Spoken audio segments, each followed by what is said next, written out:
Halo guys, balik lagi sama gue Andi Fauzi Ramadan NRP55. Kali ini gue akan membahas tentang major maintenance business process. Gue gak sendirian nih, gue bersama teman gue yaitu Perkenalkan, nama saya Dr. Hadi, NRP 54 dari kelompok E, D4 ME 5B. dan ini. Halo, saya Fatih dari Depok NRP 56. Dari ini. Perkenalkan, nama saya Wildan Garam, NRP 053, kelompok E, dari kelas D4 ME 5B. Nah, langsung aja ke bisnis proses. Bisnis proses adalah suatu kumpulan pekerjaan yang saling terikat untuk menyelesaikan suatu masalah tertentu. Contoh proses bisnis yang ada dalam suatu organisasi adalah mengelola sumber informasi, mengelola keuangan dan sumber daya fisik, mengelola perbaikan dan perubahan, mengelola manajemen pemeliharaan. Nah, di dalam proses bisnis itu ada proses bisnis hierarki. Apa itu? Bisnis proses hierarki adalah suatu metode yang sering digunakan untuk menilai tindakan yang dikaitkan dengan perbandingan kepentingan antara faktor serta perbandingan beberapa alternatif pilihan. Contohnya itu ada major proses, subproses, activities, lalu serta. Begitu. Oke, lanjutnya adalah urutan dari hierarchy of process. Hierarchy of process ini memiliki 4 urutan, yaitu yang pertama adalah major process atau bisa disebut dengan proses besar. Merupakan proses yang biasanya melibatkan lebih dari satu fungsi yang ada di dalam struktur organisasi, dan operasinya berdampak secara signifikan terhadap fungsi organisasi. Urutan nomor 2 yaitu subproses, merupakan bagian dari mayor proses, di mana dilakukan penyelesaian suatu objek tertentu untuk mendukung mayor proses. Yang ketiga adalah activities atau aktivitas, yang merupakan hal-hal yang terjadi atau dilakukan pada suatu proses atau subproses. Biasanya dilakukan oleh satu unit saja, atau satu orang, atau satu departemen. Aktivitas biasanya didokumentasikan pada sebuah instruksi. Instruksi mendokumentasikan tugas-tugas atau tasks yang dilakukan dalam aktivitas. Dan terakhir adalah tasks atau tugas, yang merupakan elemen individu dan atau subset dari suatu aktivitas. Ya, jadi intinya proses ini memiliki hierarki piramid, yang dimana tingkat paling bawahnya yaitu tasks atau tugas, yang kemudian mengkerucut ke aktivitas, dan mengkerucut lagi ke subproses, dan yang terakhir mengkerucut ke mayor proses. Untuk perawatan terjadwal atau terencana mengharuskan adanya 5 bisnis proses seperti yang sudah tertera di slide ini. Tahap yang pertama yaitu routine check atau pemeriksaan rutin. Pemeriksaan rutin merupakan basic maintenance activity dari sebuah proses bisnis. Pemeriksaan rutin ini juga disebut sebagai sebuah pemeliharaan pada first line maintenance activities. Biasanya dapat melibatkan personal pemeliharaan dan operator dari departemen tertentu.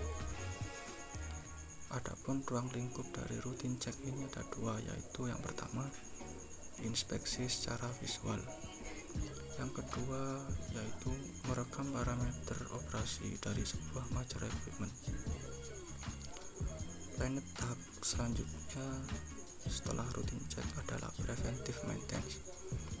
Di preventive maintenance ini, dalam proses bisnis ada beberapa hal yang perlu diperhatikan, yaitu penjadwalan pelaksanaan tugas preventive maintenance untuk minggu ke depan atau yang akan datang. Lalu ada permintaan material, ada permintaan izin kerja, lalu ada pemeriksaan pemeliharaan preventif dalam beberapa waktu. Setelah melaksanakan pemeliharaan preventif, dilakukan evaluasi terhadap kegiatan pemeliharaan tadi. Setelah semua kegiatan preventif tadi sudah dilakukan, lalu setelah itu closing preventive maintenance. Jika equipment atau aset sudah beroperasi secara semula. Kemudian tahap selanjutnya adalah predictive maintenance. Di predictive maintenance mencakup beberapa hal yang hampir sama dengan tahap sebelumnya atau preventive maintenance, yaitu ada penjadwalan pelaksanaan predictive maintenance untuk minggu ke depan, lalu ada permintaan material, ada permintaan izin kerja, kemudian pelaksanaan preventive maintenance itu sendiri. Setelah pelaksanaan, kemudian evaluasi untuk kegiatan predictive maintenance. Ketika semua kegiatan sudah selesai dan evaluasi juga sudah oke, berarti baru dilakukan closing predictive maintenance activity. Di predictive maintenance mencakup beberapa maintenance activity, yaitu yang pertama online measurement, yang kedua ada periodic measurement, dan yang ketiga ada predictive maintenance itu sendiri. Tahap selanjutnya untuk preventive maintenance adalah corrective maintenance. Di tahap corrective maintenance tidak jauh berbeda dengan tahap-tahap sebelumnya, seperti ada penjadwalan pelaksanaan corrective maintenance untuk minggu yang akan datang, lalu ada permintaan material juga, lalu ada permintaan izin kerja, lalu pelaksanaan corrective maintenance itu sendiri.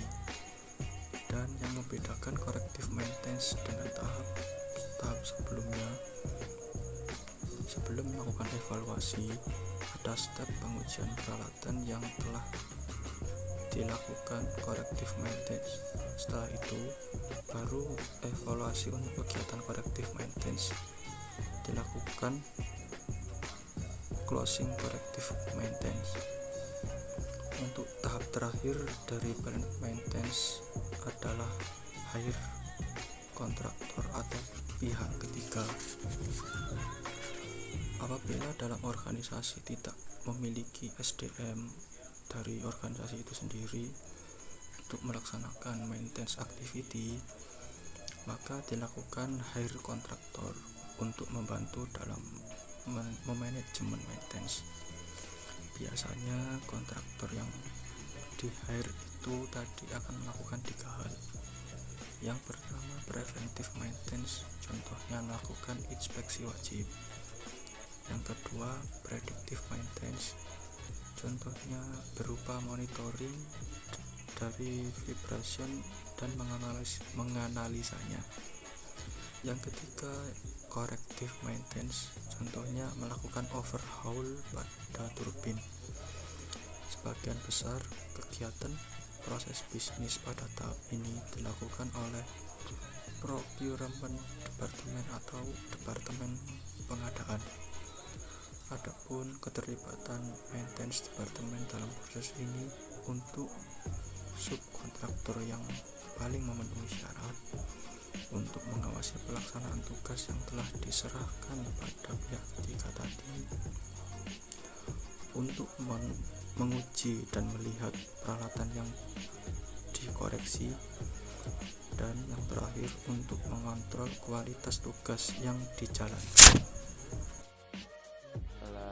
Tadi kita mempelajari tentang planned maintenance. Sekarang kita akan mempelajari juga bagian dari major maintenance business process lain, yaitu unplanned maintenance. Dimana unplanned maintenance ini biasanya diikuti atau di follow up oleh first line maintenance, yang mana jika ada first line maintenance ini berarti pemeliharaan tidak bersifat berat atau tergolong pemeliharaan yang mudah, seperti misalkan membersihkan peralatan, memasi mesin, dan juga mengencangkan baut pada peralatan guna memperpanjang umur pakai dari equipment tersebut. Setelah dilakukan first line maintenance tersebut akan dicatat atau direcord guna pendataan kondisi peralatan. Jika sudah, maka bisa dilakukan closing work order. Unplanned maintenance ini atau first-line maintenance ini termasuk pemeliharaan yang penting tapi tidak begitu berat, sehingga tidak dibutuhkan tenaga ahli karena hanya mengencangkan, melumasi, dan juga membersihkan peralatan-peralatan untuk produksi. Lalu selain first line maintenance, ada juga emergency repair, di mana kesalahan atau kegagalan peralatan bersifat darurat sehingga memerlukan tenaga ahli untuk melakukan proses maintenance atau proses pemeliharaan dan perbaikan. Emergency repair ini meliputi beberapa hal, seperti pertama, permintaan bahan darurat guna perbaikan dan pemeliharaan. Lalu yang kedua ada izin kerja. Yang ketiga, pemeliharaan kolektif, yang mana perlu dilihat mana saja yang perlu diperbaiki sehingga tidak memperbaiki keseluruhan komponen. Yang keempat ada merekam atau merecord perbaikan darurat. Yang kelima ada evaluasi kegiatan, dan juga yang terakhir ada penutupan izin kerja. Bagian dari unplanned maintenance selanjutnya yaitu continuous improvement atau perbaikan berkelanjutan. Yang diperlukan dalam continuous improvement ini ada pertama pemantauan key performance indicator, meliputi pengukuran, optimalisasi sistem, strategi untuk menjalankan pemeliharaan dengan baik, dan peningkatan kerja. KPI atau Key Performance Indicator ini tidak selalu sama di setiap organisasi atau perusahaan karena memang itu semua tergantung tujuan dari perusahaan atau organisasi itu sendiri. Lalu melakukan reliability, availability, dan maintainability analysis, yang dimana menganalisa keandalan ketersediaan dan juga perawatan dari equipment yang dimiliki oleh setiap perusahaan atau organisasi. Yang ketiga, dari semua itu ada kunci suksesnya, yaitu kevalitan data yang dimiliki serta kualitas data dari equipment yang ingin dianalisis, yang dapat dilihat di close work order sehingga continuous improvement dapat berjalan dengan baik. Lalu ada closing work order yang merupakan bagian dari continuous improvement, di mana seorang perencana harus bertanggung jawab atas tugas pemeliharaan yang sudah ia lakukan guna database di perawatan selanjutnya, dan juga guna data di continuous improvement. Pemeliharaan yang sudah selesai itu biasa berasal dari first line maintenance yang berguna untuk inputan data di closing work order, yang mana ada emergency repair, ada preventive maintenance, predictive maintenance task, corrective maintenance task, dan juga berasal dari pemeliharaan yang dilakukan oleh pihak ketiga yang tetap kita mintai data-datanya guna perawatan selanjutnya. Dan jika memang saat closing work order ini tidak ditemukan masalah saat dianalisa, maka perintah kerja dapat langsung ditutup karena memang sudah tidak ada permasalahan lagi yang terjadi di peralatan atau equipment tersebut. Dan key performance indicator harus selalu diperbarui dengan data yang baru sehingga input datanya tetap terjamin kevalitannya.